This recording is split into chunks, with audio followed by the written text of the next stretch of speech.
Hi guys, and welcome to my channel. I'm Dr. Naza. Today we're going to talk about bipolar disorder, and this illness is very important because people don't really know what bipolar disorder is, and lots of people will tell you, well, I have mood swings, so I have bipolar disorder. Well, this is not true. Bipolar disorder is a completely different disorder from just having mood swings. Mood swings usually belong to either a personality disorder or belong to just normal human being emotional state. We're humans, right? So if I'm going through my day, things will make me happy, things make me little sad. That's just normal. That's normal human being. I'm not going to call that bipolar disorder. Bipolar disorder is a much more complex entity that we're going to talk about today. I'm going to enter with you guys to the classroom today, and we're going to discuss this illness in details. All right, guys, let's go ahead and get started. Well, thank you for being here today. Again, I'm Hani Naza. I'm one of the MedPsych faculty, and unfortunately, that's my last lecture here. I'm gonna miss you all, and hopefully it will be a nice one. Hopefully it will be a good one. We're going to talk about bipolar disorder. This illness is actually from my first day as a psychiatry resident, just made me confused. The amount of bipolar disorder diagnosis that I got was astonishing. It's like almost everyone carries a diagnosis of bipolar disorder. And then, I started my residency and I figured out that most of these patients don't actually meet any criteria for bipolar disorder. And rather, they even, most of them have one thing in common, which is mood swing. So patients will tell you, well, I fluctuate between being depressed in the morning to be happy in the afternoon, a little nervous, a little irritable. And I thought to myself, that could be just normal, right? Like we're humans.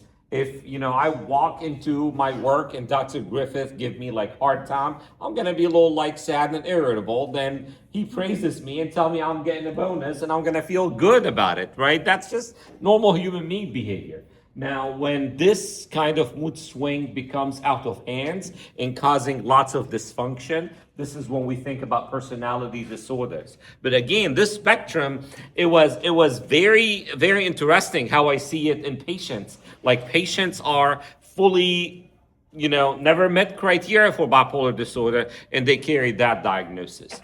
And actually at that time, when I started, we had DSM-4 and DSM-4-TR.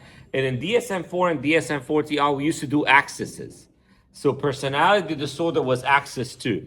And you cannot put anyone in a psychiatric facility or having them treated or getting billed by an insurance for access to diagnosis.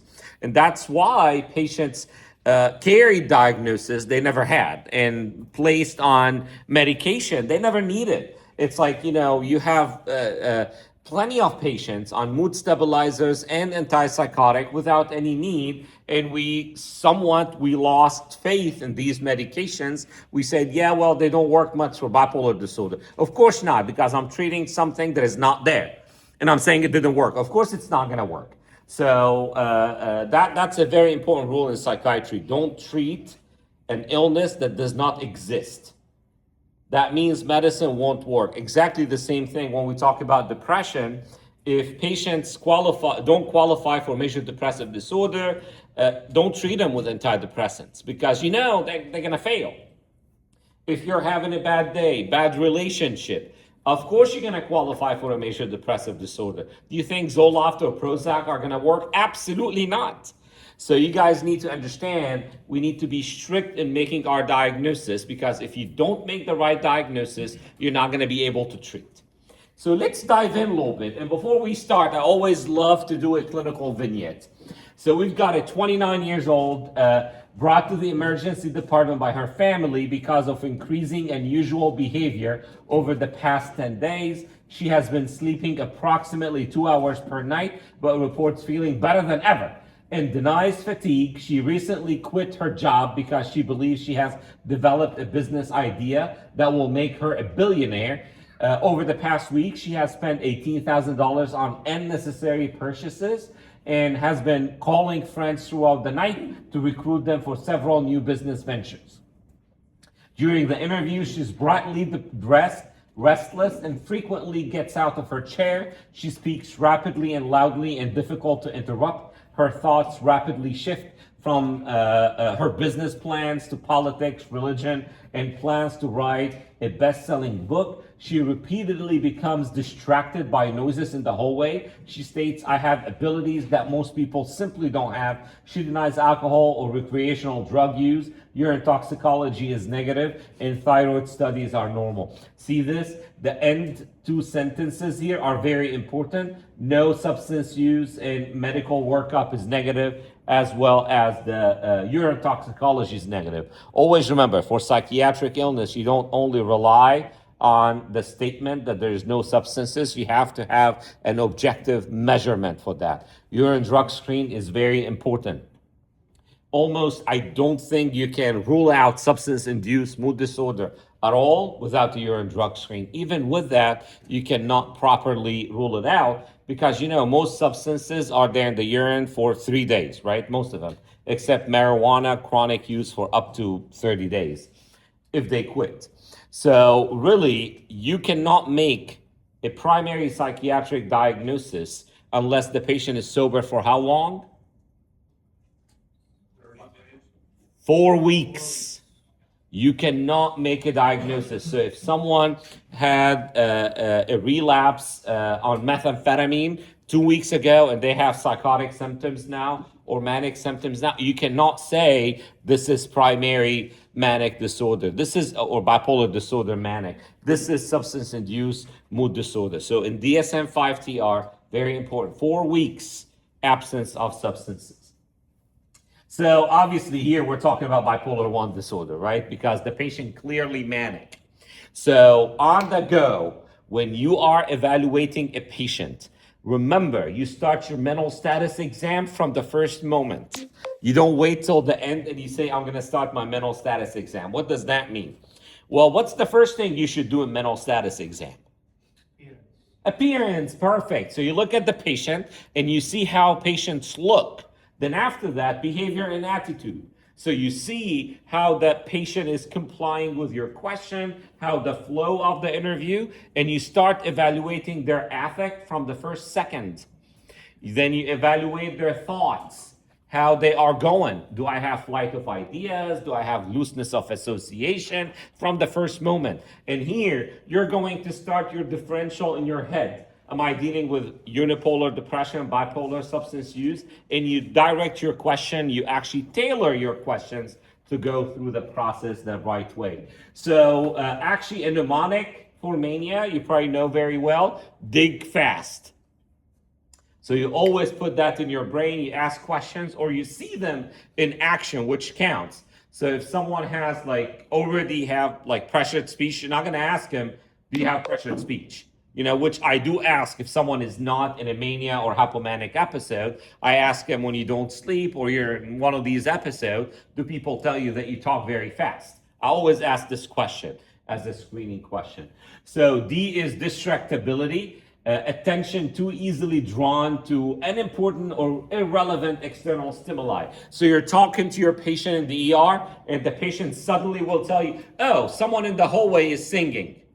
Maybe nobody's singing, maybe TV in another room. So they are very distractible. That's the first thing. You're doing the interview and you notice that.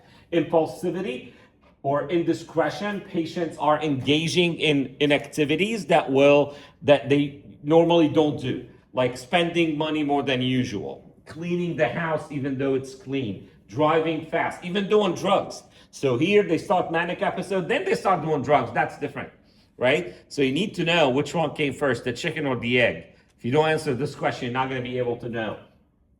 Grandiosity. This is very important, or delusion of grandeur. Grandiosity is very important. And you always remember here in this, and then you go to the activity increase, but before that, flight of ideas, goal-directed activity. Here you get lots with impulsivity as well. You get lots of hypersexuality and at the same time hyper-religiosity. So this is when two things usually don't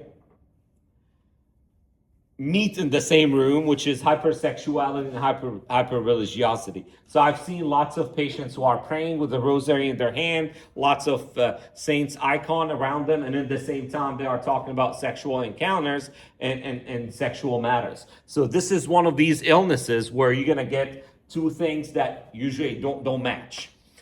So we say D, distractibility, I, impulsivity, G, grandiosity, F, lack of ideas, A, activity increase, goal directed, S, sleep need decrease. Patients are, they just don't need to sleep. I usually start by asking, if you don't sleep for more than a couple hours at night, do you feel tired or energetic? You should not feel energetic if you sleep only 2 hours at night. You should feel tired somehow. Now you may tell me, oh, I'm nervous, I can wait till next day, but I crush. But if you can stay up for more than a day without any need for sleep, that's a big question mark. Am I dealing with bipolar disorder? Then talkativeness or pressured speech, that's the T. So always remember, dig fast. You're doing that while you're talking to your patients, you're screening for symptoms. Again, these are not DSM-5 TR criteria. We'll go over them in a little bit, but that's your mnemonic, dig fast.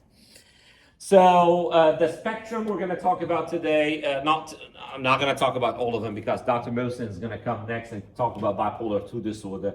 So I'm going to mainly talk about bipolar I. We'll talk a little bit about cyclothymic disorder. But bipolar disorder in general is a spectrum. And people have struggled for years to know why people get bipolar disorder and what's the mechanism of action. And actually our understanding for this disorder is a little better than some other psychiatric disorders. Like if I compare with schizophrenia, I have much better explanation for bipolar disorder than schizophrenia. So we have genetic, we have epigenetic, and we have neurobiology. Actually, these are the three things that I always talk about. Like when we talk about anxiety disorder the other day, we talked about the same thing. So genetic is your gene. Epigenetic is what? What's epigenetic, by the way? It's like your genes being turned on or off. Okay, perfect. By the external factors. Perfect, good job. And neurobiology are the changes in the brain that could happen from the two above things, the genetic and the epigenetic. Or the problem could start here. So for example, someone with a stroke to the right side prefrontal cortex could present with mania, or a tumor compressing the right PFC could cause mania. The patient could present with mania. So actually genetic, epigenetic could lead to neurobiological problems, or you could start straight from here if you're talking about medical illnesses causing mania or bipolar-like symptoms. So genetic factors, and if you see here, heritability is 70 to 85%. First degree relative have 5 to 10 times increased risk.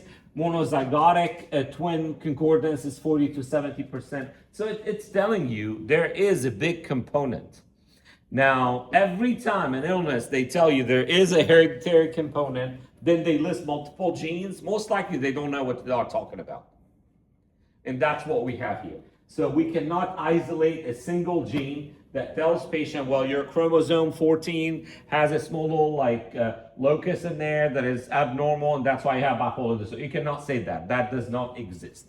Anyway, could be problem with what we call the CAC-NAC gene, which is the calcium voltage channel. Could be synaptic plasticity, inherited. Of course, circadian rhythm regulation, dopaminergic, glutaminergic signaling problem that happen from genetic abnormalities. But again, we do not have a single gene that we can say this is someone that will get bipolar disorder. However, we need to know this illness, what we know so far in 2026, and this is a growing evidence, this illness has mitochondrial inheritance. And this is very important, and that explains lots of things about bipolar disorder. So, we have nuclear DNA, right? But we also have mitochondrial DNA or mtDNA. And this one is inherited exclusively from the maternal lineage. And that's why people have observed over the years that usually what matters if you're screening for bipolar disorder is the maternal history of bipolar disorder more than the paternal history. Again, this is not 100%. I cannot say 100% that's what it is. But what we know now, there is a growing evidence that bipolar disorder has mitochondrial inheritance. So maternal lineage. So let's talk a little bit about that, because really that explains lots of things. Because schizophrenia is schizophrenia, right? People start with social withdrawal, the prodromal symptoms, and then they go into acute psychosis, auditory visual hallucination, negative symptoms, cognitive decline. So we know how things are going to progress. For bipolar disorder, I have bipolar I, I have bipolar II, I have cyclothymia, and even bipolar I, not all of them get the same symptoms all the time. Bipolar II, the same thing. So why is that? It's because of this, of the mitochondria inheritance. So let's learn about that. Again, here, look, clinical manifestations depends on the proportion of dysfunctional mitochondria. So it depends on what you got from your maternal lineage, how much dysfunctional mitochondria you got, and that will dictate how severe your bipolar disorder is. So here, if we look at its mitochondria inheritance, usually from mothers, if you see here, we have normal mitochondria on this side, and that will give like normal ATP.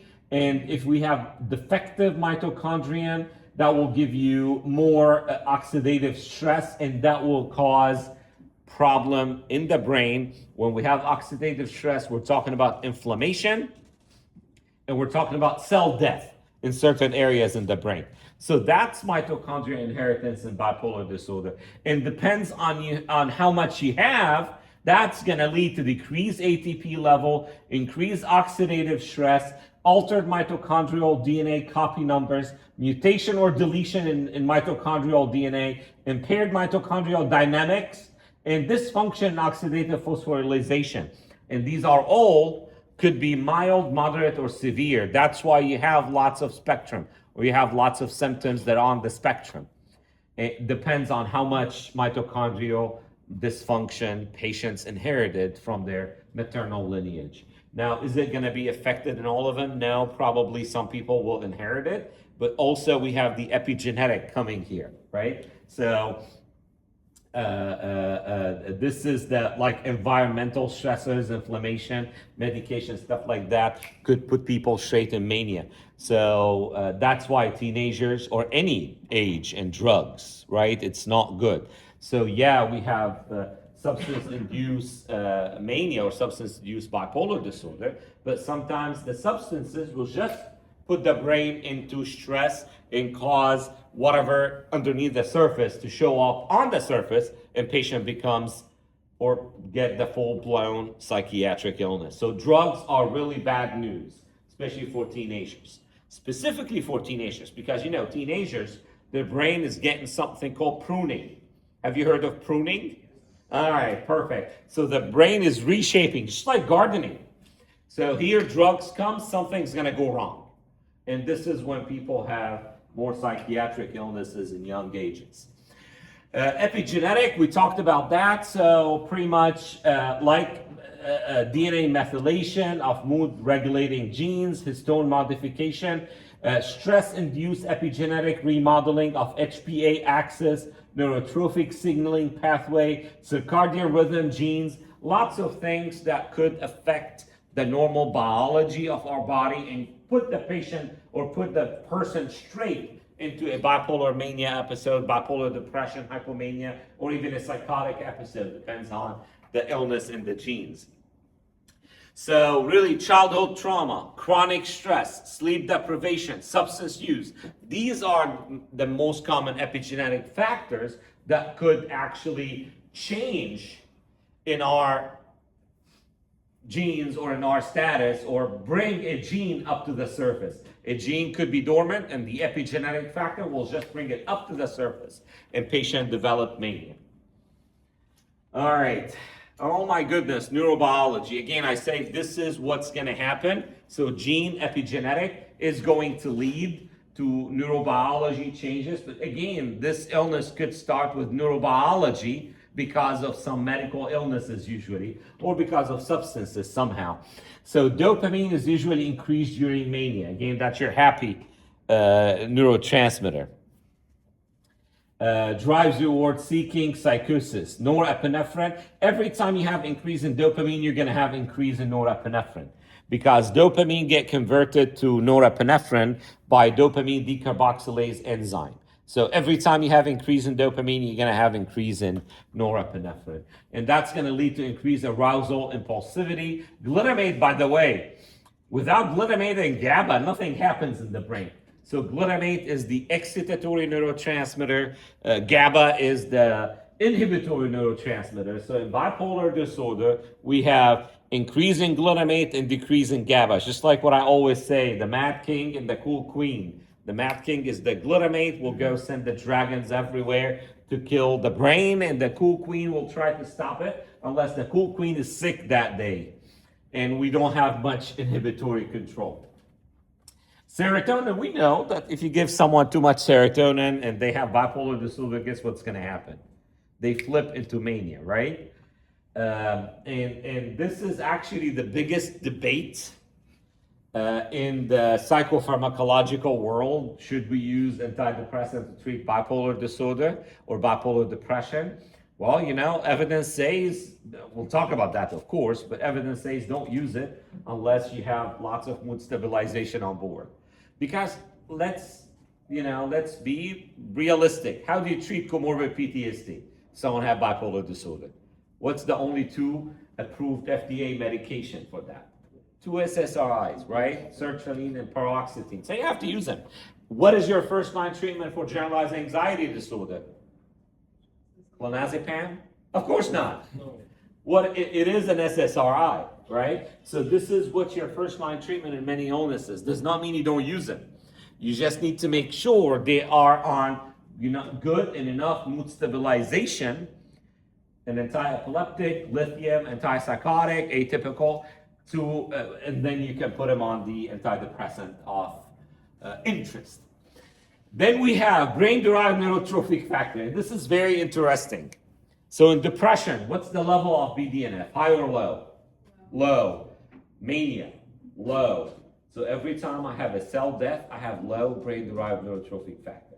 So I do not want you to think that in bipolar disorder, depressed brain loses cells, and in mania, they have more cells. No, absolutely not. There is oxidative stress, and the brain capacity of producing new cell is reduced. Impaired synaptic plasticity, mitochondrial dysfunction, oxidative stress, neuroinflammation. So you have increase in inflammation in that. So pretty much it is too much inflammation and inflammatory markers and decrease in the brain's ability to form new cells and new neurons. Prefrontal cortex, right or left? Right, perfect. So right mania, left depression. So the right PFC gives you mania or manic symptoms. The left PFC gives you depressive symptoms. So decrease in executive control, impaired in judgment. Amygdala is another one, the emotional reactivity. When you see something that you should not do, right? That's your amygdala. If you see a snake, don't play with it. That's what your amygdala teaches you. Now, with bipolar disorder, people they do risky behavior, right? That's amygdala, so it is involved. Hippocampus, memory dysregulation, anterior cingulate cortex, affective instability. Ventral striatum, reward dysregulation. Thalamus, mood arousal integration. And we have some problem here. People stay awake for days and they just don't feel like they need to sleep. Lots of things there. Okay. We go to diagnosis. And again, please follow DSM-5 TR criteria. Do not make a diagnosis simply on your just what you see. You have to go over these criteria and make sure patients qualify for that. Now, if you are not sure or you cannot elicit all symptoms, make sure you put the diagnosis, then after that say it's a rule out diagnosis, but most likely that's what's going on. And in your summary, say, the patient was unable to answer some of my questions. That's why I could not go over DSM-5 criteria, but it appeared the patient to be in a manic episode. So, abnormally, persistently elevated, expansive, irritable mood, increased energy or activity, more than 1 week or less if the patient ended up being hospitalized. So, don't hospitalize hypomania. Because if your hypomanic patient ended up in the hospital, that means they are very dysfunctional. So, most likely you're dealing with a manic episode. And you probably did not know that because the patient does not have very fast pressured speech and very bad flight of ideas. Again, remember, this is a spectrum. It is not everyone the same thing, right? But if someone ended up in the hospital, they are very dysfunctional. Most likely I'm dealing with a manic episode. So you need more than 3 symptoms, and if the stated mood is irritable, you'll need more than 4. Do you know why they made that? To make sure you don't mix up bipolar disorder and personality disorders. Because irritability and mood swing tends to be very common in personality disorder. So if someone is irritable, you'll need more symptoms to qualify for mania, so you can make the right diagnosis and not the wrong one. So inflated self-esteem or, big fast, decreased need for sleep, pressured speech, flight of ideas, distractibility, increased goal-directed activity, excessive risky behavior. It should cause marked impairment, hospitalization, or psychotic features. So you need to be careful. Patient should be in big distress. The patient is dysfunctional. If they are not dysfunctional, probably this is not bipolar mania. You're talking about hypomania. Because, lots of patients with hypomania could be treated as an outpatient. But mania, 20 years doing psychiatry, almost always patients with mania needs to be hospitalized because really, they could take lots of risk. They can lose lots of money. Their life could be, done. Like I've had a patient who lost $100,000 or $200,000 just in a manic episode buying flip-flops because they thought this is the future footwear and they want to be ahead of the future. So you don't want people to spend money they don't have. You don't want people to do something they regret in the future. A manic episode is a manic episode. So this is my AI created video about a manic episode, and I'm so proud of it, and I hope it works out, and I hope you guys enjoy it. So this is John, and he is a lawyer. Once the partners see this strategy, I'm running that firm inside a year, maybe less. Slept maybe 2 hours, don't need it. I've never felt clearer. So I called my brother, then my old professor, then the bank, because if you sequence it right, and I have, it all connects. That's the part nobody sees. The Hendricks case, the acoustics in that courtroom are terrible. Old buildings, churches got acoustics right, Rome perfected it, which is actually why we should open a Rome office. And the third point is someone printing? Where was I? The third point. 3 projects, 4, the book, the firm thing, the Rome thing.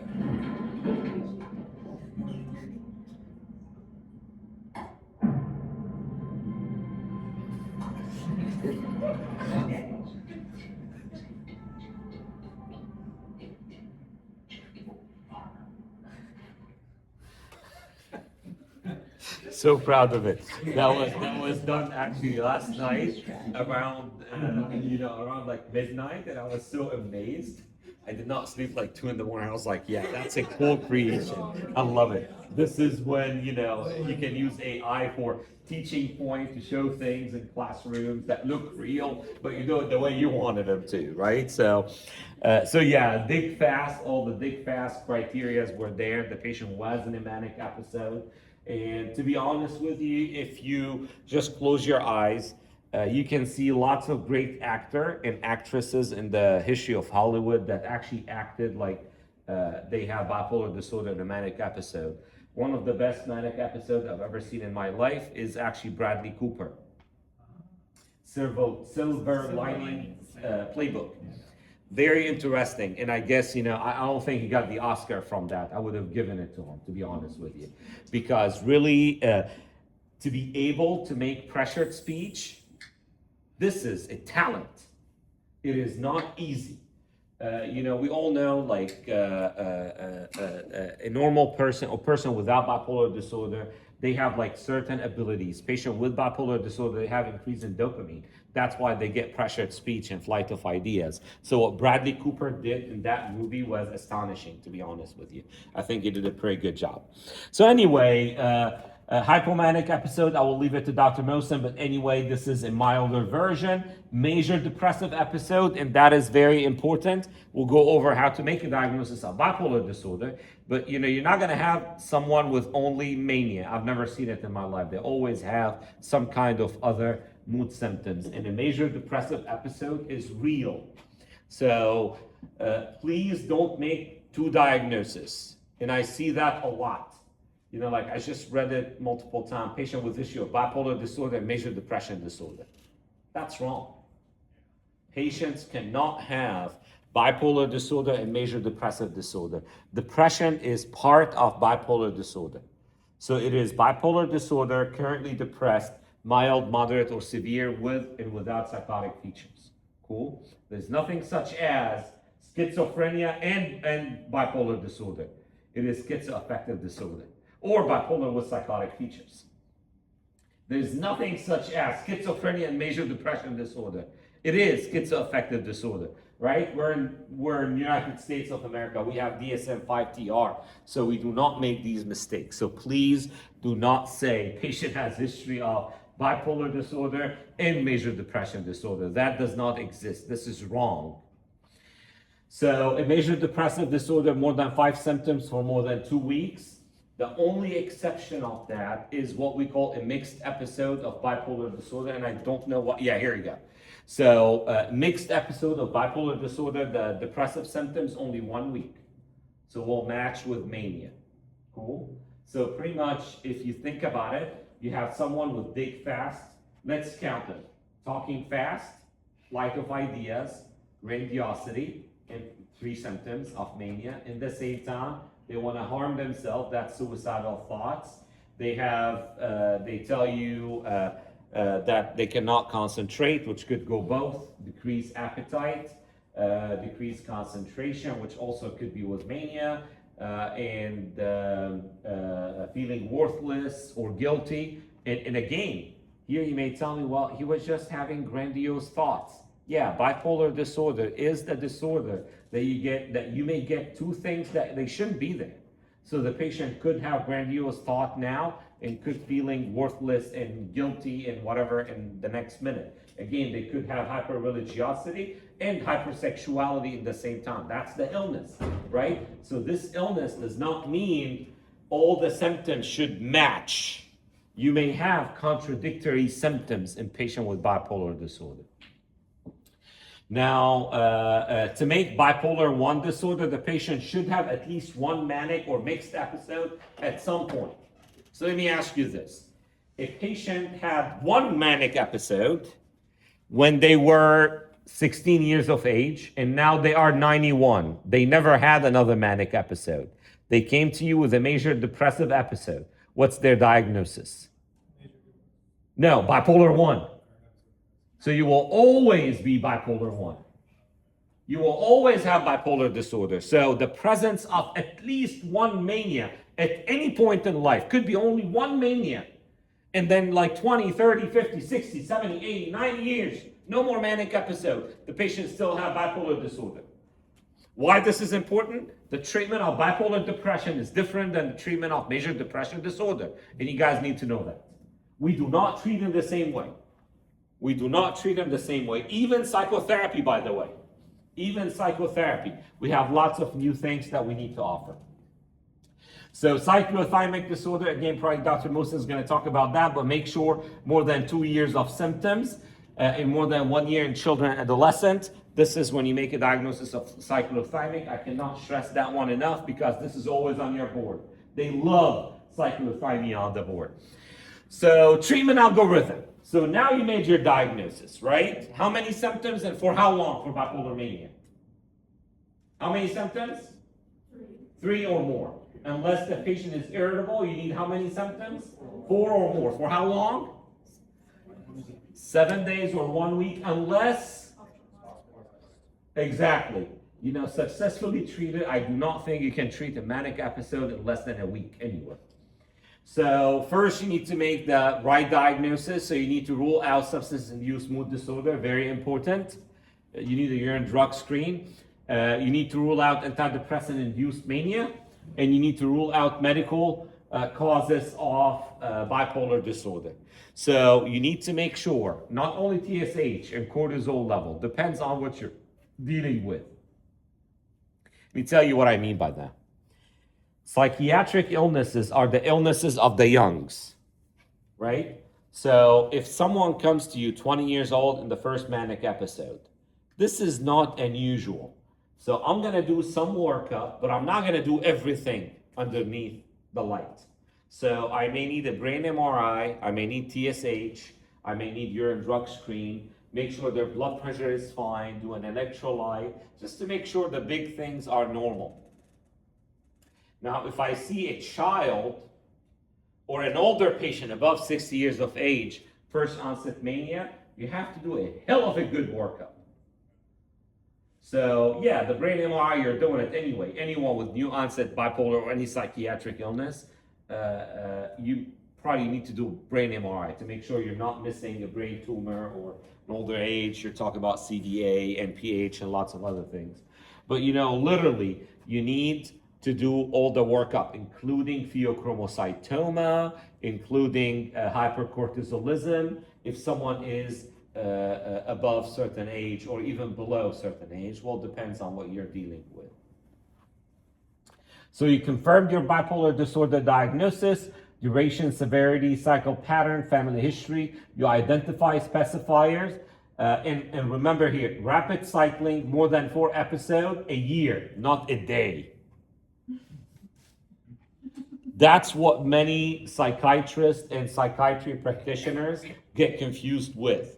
When the patient comes to them and say, I woke up fine, then a couple hours later, I came to work and I was a little irritable and depressed. Then later in the afternoon, I was happy.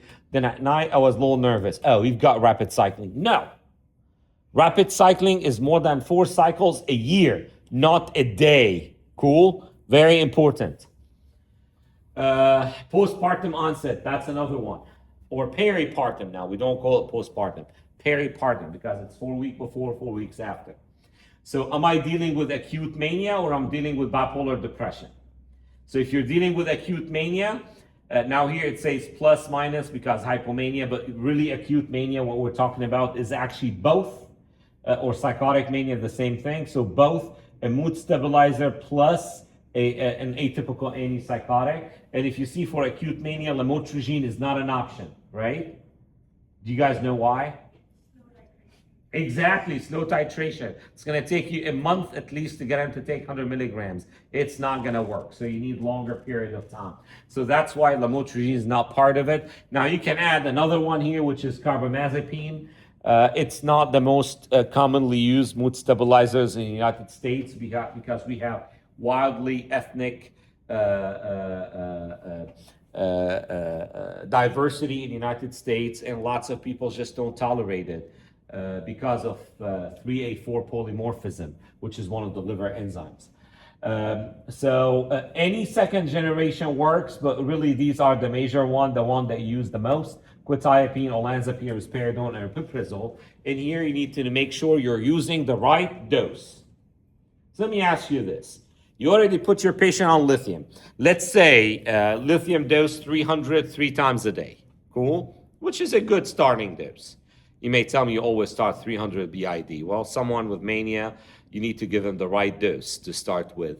How much Abilify or aripiprazole you're going to put them on? Wrong. 2 is wrong. 10 at least. It's actually 10 to 15. That's your starting dose. You put them on 2, they be more manic.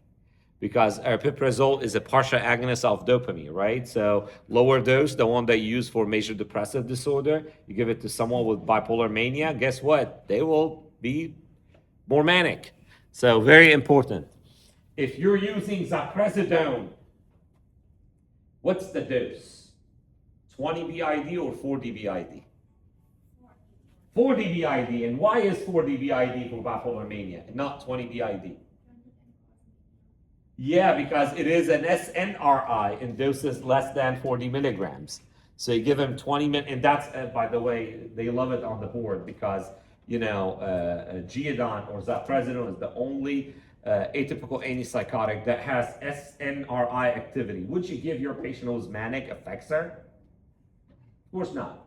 That's with Geodon 20 BID. So that's your starting dose for schizophrenia, but your starting dose for bipolar mania is 40 BID.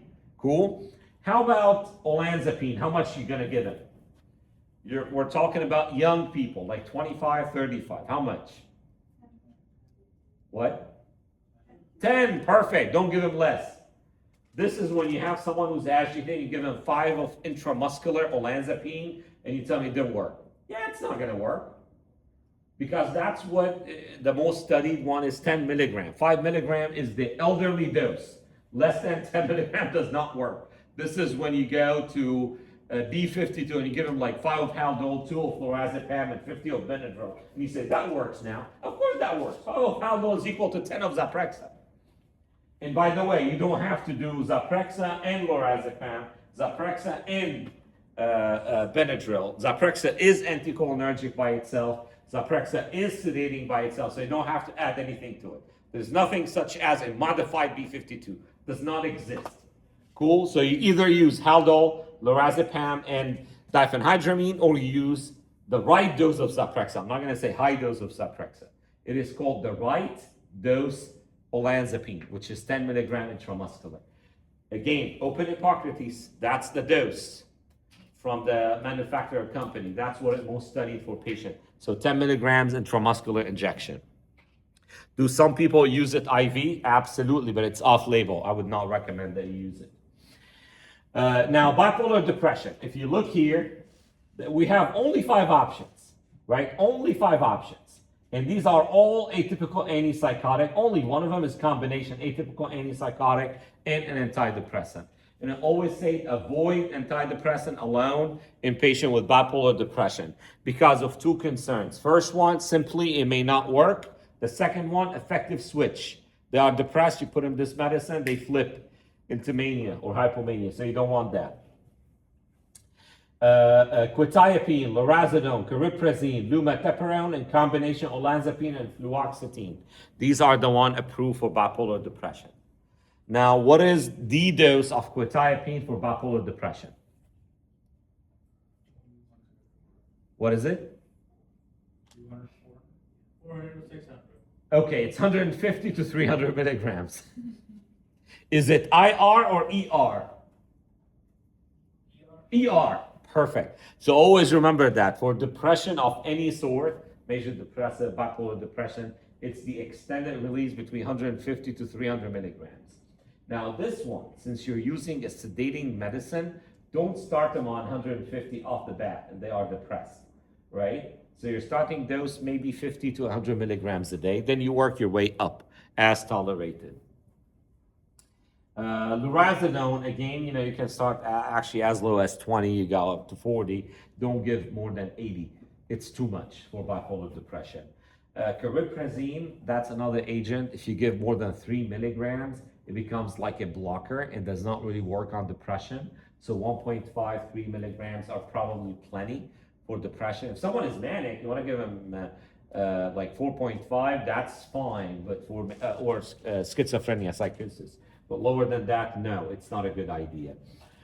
Avoid antidepressant monotherapy. Anyway, there is a very nice study by Gary Sachs, New England Journal of Medicine, that actually compared the use of antidepressant plus mood stabilizer versus antidepressant plus placebo, and they found no difference.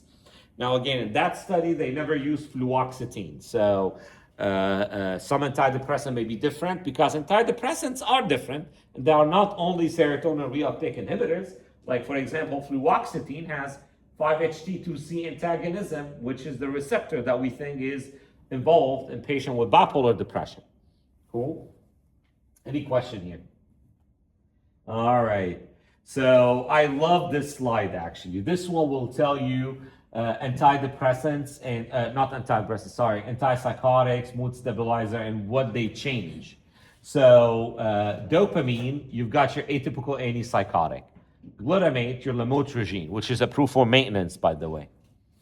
Mitochondrial dysfunction, you've got your atypical antipsychotic, lithium, and valproate. By the way, valproic acid is very well known to work in the mitochondria and help on the mitochondrial levels.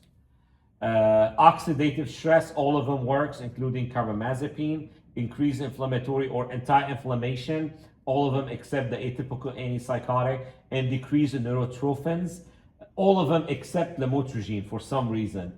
And carbamazepine did not show that it really changed that, but this is only in one paper. So if you really want to look at this and you want to do something good for your patient, I will tell you what I mean by that.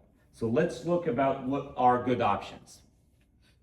Atypical antipsychotics are good, except I don't care about glutamate because I'll stop it somehow. So I'm working on everything except inflammation. So an atypical antipsychotic plus lamotrigine would work, lithium would work, valproic acid would work. And that is your standard of care, right? So if you ever wonder why we're using two agents, because I need to hit multiple things. So I need to hit the mitochondrial dysfunction, I need to hit the inflammation, I need to hit the decrease in neurotrophins, and that's why I'm using multiple agents to do that. Now, let's think about it that way. Have you ever heard of something called kindling model? Okay, do you know what Kindles are? It's not the Amazon Kindle. No, that's not what it is. Firewood. So, what is it? Firewood? You are awesome, yes. So that's your fire starter. That's the Kindles, your fire starter. So pretty much the kindling model will tell you that psychiatric illnesses start with a stressful event. We know that, epigenetic. So it's the kindling model.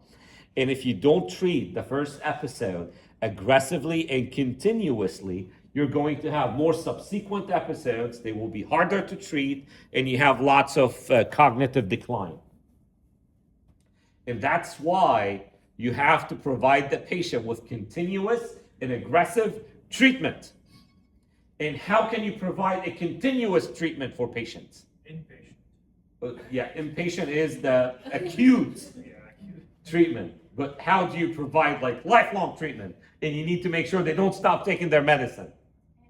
LAI, long-acting injectables. So that's why long-acting injectable is going to work on most of that except inflammation. That's fine because if it increases neurotrophin, that will help neuroplasticity somehow. So anyone with new onset bipolar mania, you have to get them on an LAI. And that's why if you see among the medicine that you need to pick for these patients, aripiprazole is a good option, risperidone is a good option, paliperidone is a good option, and hopefully in the future, olanzapine will be back to the picture, and quetiapine, actually, there's some talk about new LAI with quetiapine. So these are all new options. Of course, you've got the older ones, the haloperidol and the fluphenazine, whoever. These two are not pro-cognitive. So I cannot say the older generation will do any of that. It will just like block dopamine. So will decrease auditory visual hallucination, but may not be helpful for neuroplasticity. So we're talking about atypical long-acting injectables. And the longer you go, the better outcomes you have. So they don't stop taking the medicine. Cool? So do we understand now why we put them on different medications? Okay. And always remember, lithium here is a good option. Now we have lots of problem with lithium, right?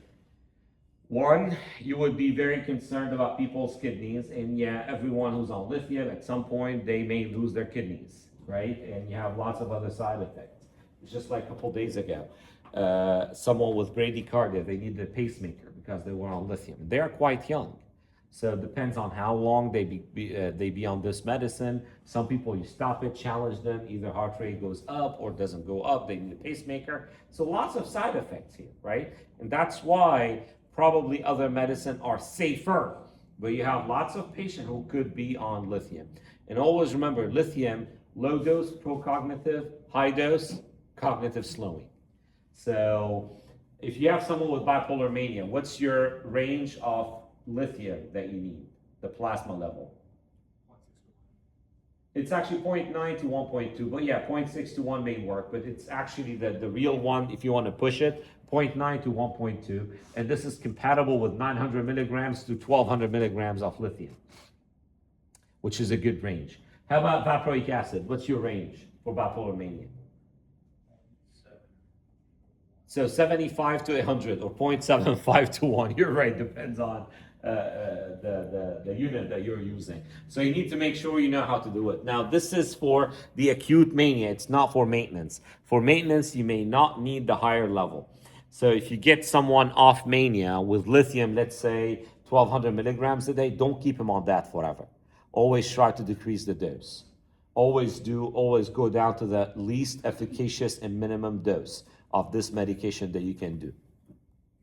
All right, another clinical vignette. Let's look at this one. So you've got a 32-year-old woman with bipolar I disorder presents for outpatient follow-ups after stabilization of a manic episode. She is currently euthymic on lithium. She reports that her previous mood episode frequently occurred after major disruption in her daily routine. Before her most recent manic episode, she started a new job requiring rotating shifts, begun staying awake until 2 to 3 a.m., skipped meals, and stopped exercising. She also described significant conflict with her spouse related to her work schedule. She wants psychotherapy that can help prevent future mood episodes by stabilizing her sleep-wake cycle and daily routines while also addressing interpersonal stresses. So what is the most appropriate psychotherapy?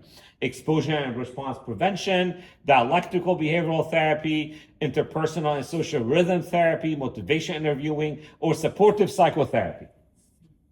C, what's C? Perfect, interpersonal and social rhythm therapy, or IPSRT. That's the right answer for the board. So this is in between episode. The patient is stable, and you want to provide them with a psychotherapy that help preventing further episode, and in the same time, they can help other kind of problem that we have will be IPSRT. That's the right answer. Supportive psychotherapy is not the right answer here because this one is mainly for an acute episode, usually acute depressive episode.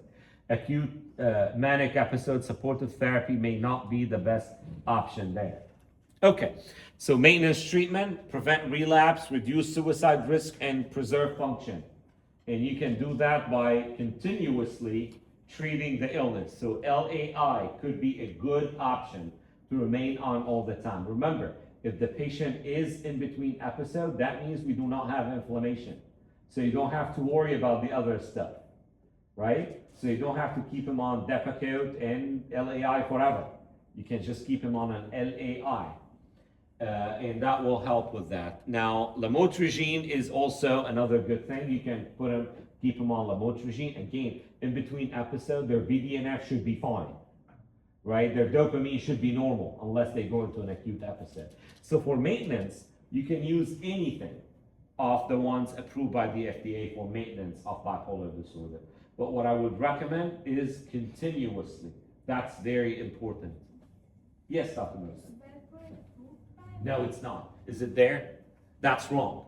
So valproic acid is not approved for maintenance for bipolar disorder. It's only approved for bipolar mania. That's it. And it does not work for depression. However, lots of data say if someone has rapid cycling, valproic acid is greater. But yeah, Dr. Mohsen is absolutely right. Valproic acid is not approved for maintenance of bipolar disorder. Anyway, we're having very strict rules about the use of valproic acid these days. So what is the group of patient that it's better you don't start them on that? Childbearing age, exactly. So women in childbearing age, because by the time they know they are pregnant, probably the damage is done. All right, let me see what else we have. Yeah, so psychoeducation, that's actually a very important thing. CBT is next in line, IPSRT is there, and family-focused therapy. So this is one of the illnesses that you may change your priorities, depends on what you have. So if you have someone that have social rhythm problem, and that could be part of how they triggered bipolar disorder, IPSRT is very helpful, and they should be referred for that. Do you guys do that here? Okay, perfect. So this is actually a very important thing. Like I do have one of my patients that really needed that, so I'm just gonna refer him. So when patient tells you my work schedule is what makes me go into a major episode, they need IPSRT because that's actually a trigger. You need to decrease the triggers. Treatment-resistant cases, combination, clozapine in selected cases, ECT in adjunctive neuromodulation, selected patient, depends on what you have. Transmagnetic stimulation is not approved for bipolar disorder. It may be approved in the future because depends on where they stimulate. In clinical trials, if you stimulate the left side, you provide major depressive treatment. If you stimulate on the right side with low frequency, you may treat mania, actually have more suppressive treatment. So it is still under investigation. It's not approved by the FDA. So thank you very much. I'm gonna miss you guys.